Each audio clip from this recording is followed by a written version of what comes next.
Chocos order! Okay guys, short vlog lang.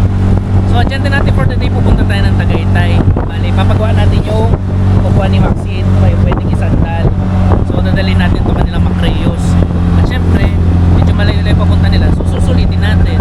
So magkakaroon tayo ng mga ilang segway. Maghahanap din tayo ng possible campsite. Yan. Tara, samahan nyo ako. But before that, please like and subscribe sa aking channel. It helps a lot. So, thank you. Saan yun ito na? Ayaw mo kumain? Nakakain ko lang po nung kayo. Sorry. Extreme lang akin. Sayang. May steak. May steak.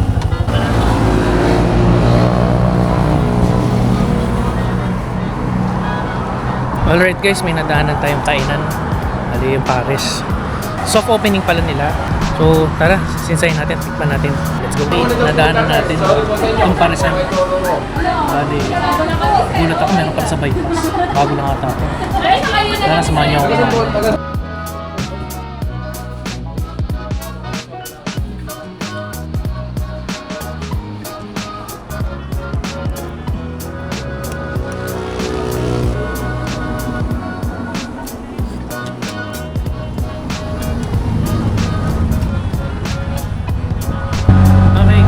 According dun sa crew, kakabukas lang daw nila no Monday. So bukas daw sila magre-regular. Ang oras daw ng kanilang dahan is 10 AM to 9 PM daw. Sayang. Sana 24 hours. Pero masaya. At masaya na din ako kasi malapit-lapit din siya. Hindi ko na kailangan tumayo pa ng lipa para kumain ng masarap na pares. Sayang at hindi kumain si Jerry para matikman. Busog na daw siya eh. So far, ayos pa rin yung lasa. The same pa rin. Medyo matigas nga lang yung kanin at yung upuan eh hindi ganun ka-comfortable. But other than that, masaya pa rin ako. Paris is Paris. Paris is life.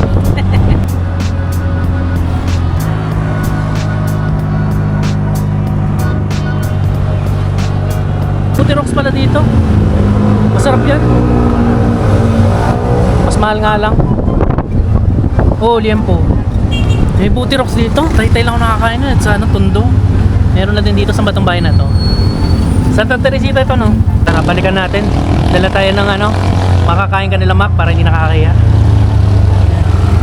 Mas mahal nga lang, 270. 240 lang yan, nung huli kong bili sa Taytay. Kahit pa paano panalo to. Okay.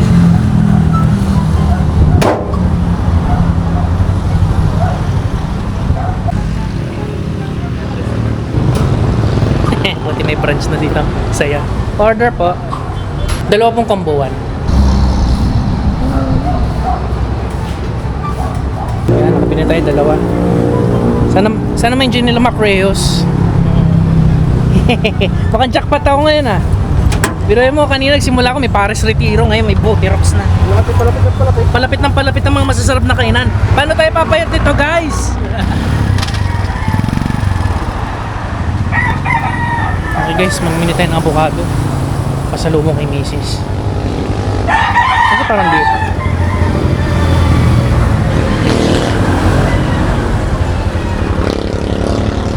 Hindi. Alright guys, nakabili tayo ng avocado.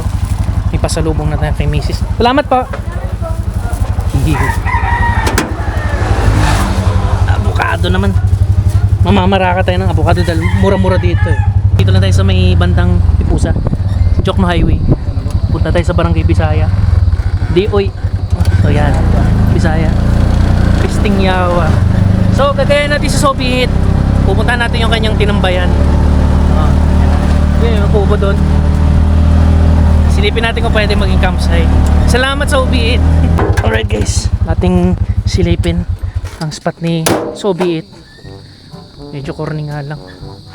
At bakit may Winnie the Pooh at Kurumi. Sayang napabayaan yung kubo.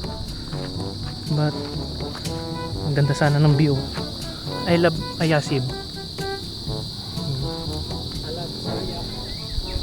Pwede pa kaya?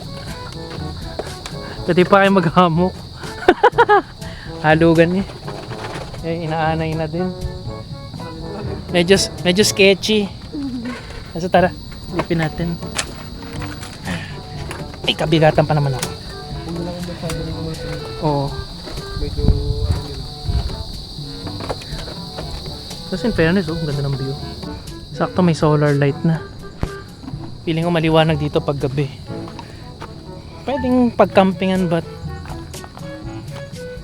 para sa akin hindi ko masyadong feel kasi nga sira na yung kubo eh. Kung okay yung kubo, why not, di ba? Yung bukas na. Oh. Ito yung next na spot sana kaso mukhang nagiba. At may buhangin. Tara, silipin natin tong spot na to. Gusto ko pa naman sana mag-camp dito. Ayun, ganda kasi ng view eh. Kaso binuksan. Mukhang binakuran na. Nilagyan ng barber sa baba. Ayan, mga poste. Mukhang hindi na kami. Kung once na hinarangan, hindi na kami makapag-camp dito. Ha? Ha? Oo. Hindi kaso parang binabakuran na eh. Ayun, may barber na. Makasaraduhan na to. Hindi na tayo makapag-camping. Kaya ang babay na dito. Sa mga hindi nakakaalam, na feature ko nito before. Itong simbahan na to. Na abandonado na.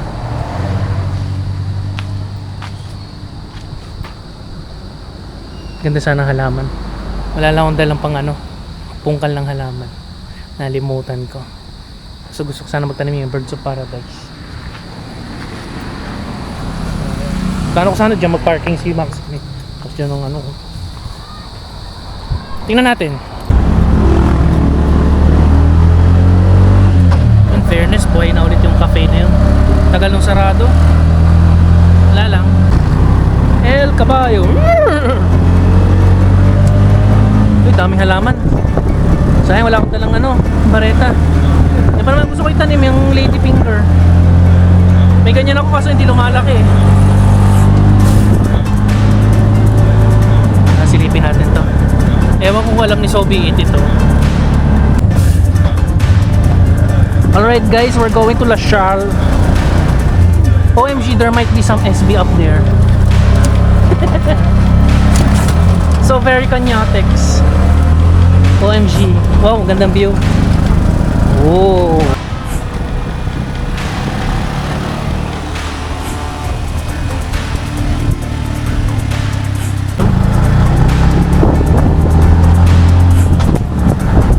Ganda ng view ng Batulaw dito.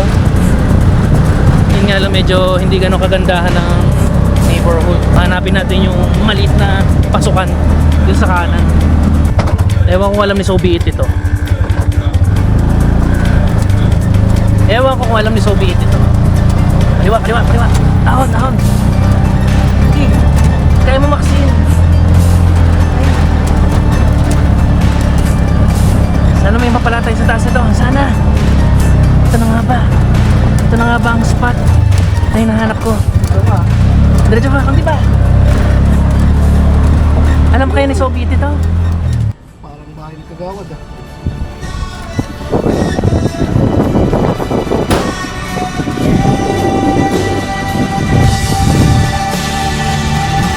Look at this view.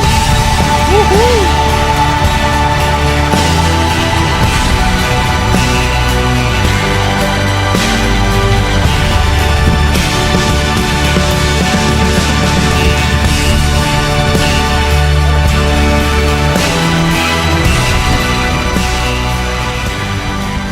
Yung packet na yun.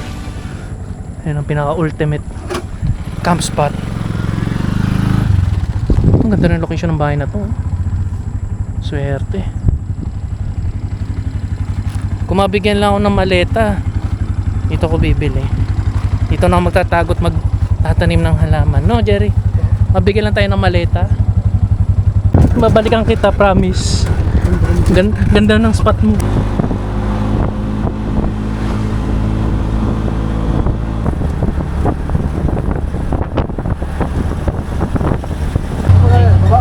Taas.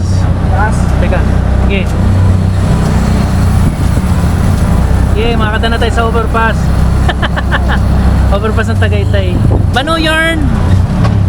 Yee! Iwas traffic sa baba at sa mga kalsada. Let's go!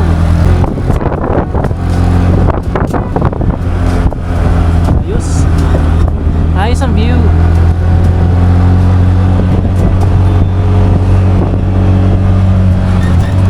Wala masyado eh. Dito panalo. Hindi lang pwede pumarada. Yay, bababa na kami. Yay!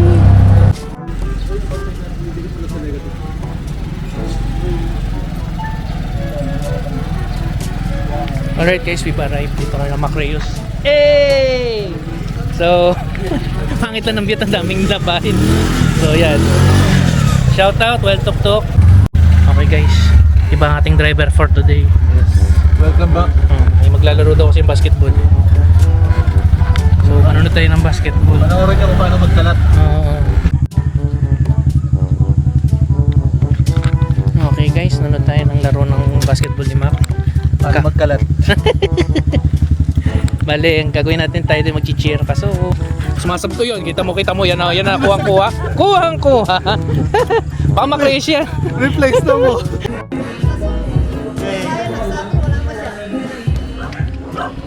Guys, saya na muna natin si Mac maglaro. Nalikot muna ako eh. So, kain tayo ng binudong at barbecue. Sa loob ni Max yun. Ano si Jerry? Si Jerry kasi may kasalanan eh. Binudol ako. Nakita ko bumili kaya napabili na ako. Ayan. So, chill lang tayo dito habang naglalaro si Mac. May fun tayo. Ayan. Bon appetit!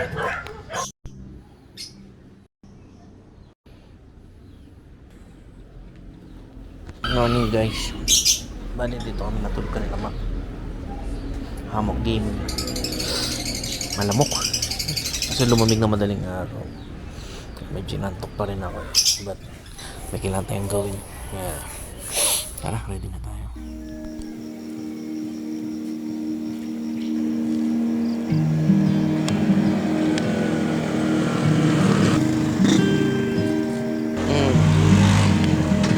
GIL 3S.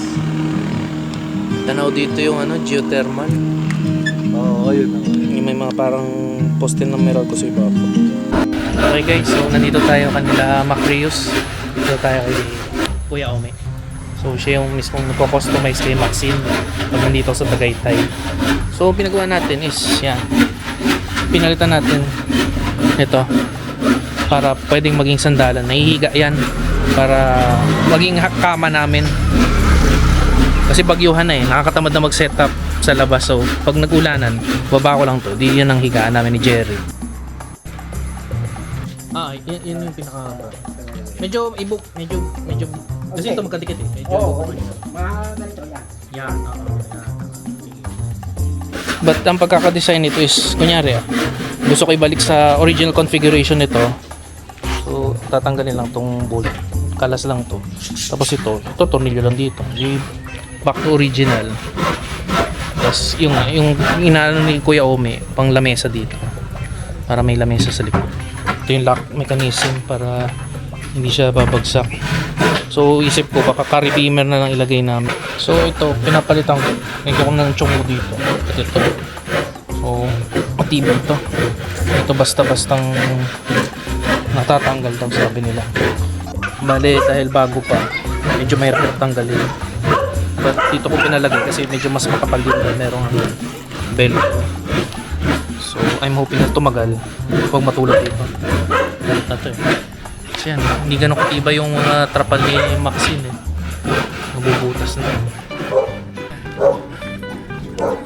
Ano sa'yo mo Macreos? Tingnan mo, may lagay na tayo ng laptop dito sa likod oh. Oh yan oh. It's na good. Ganda. Malambot din. Pwede na mag-work from home. Yeah! Para, yan oh. Ganito kami. Pagbabayay ka. Oo. Nasaan na ba tayo? Antayin natin. Ba't ganito na yung Siguro naman kasya dito yung MacBook ni Arden Guts. Tara, bili tayo ng pasalubong. Masarap ang Spanish bread dito eh. Bumili kasi sila Creos.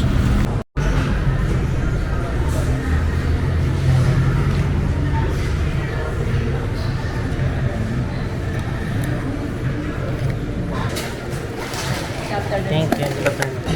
Bili tayo ng pasalubong.